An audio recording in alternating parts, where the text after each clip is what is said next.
Si no vols pagar de més en la factura, és imprescindible saber quina potència necessites contractar. Però què és la potència contractada? És la quantitat màxima d'energia que pots utilitzar en un moment puntual. A la factura es pot reconèixer com a terme fix i es mesura en quilowatts. Si tens una potència molt alta, podràs connectar molts aparells alhora, però la factura serà elevada.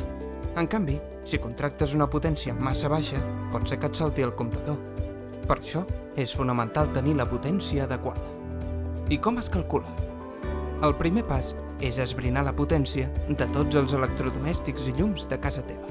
La pots consultar al manual o a l'embalatge de cada aparell. Després, has de dividir la suma total pel coeficient de simultaneïtat, és a dir, pel nombre d'aparells que necessitaràs connectar a la vegada. Tot plegat pot ser un procés una mica feixuc. Per això, des de Barcelona Energia, et recomanem que contactis amb el nostre departament d'atenció a l'usuari perquè et puguin fer un estudi personalitzat. També pots fer servir la calculadora energètica que hi ha al web de l'Agència de l'Energia de Barcelona.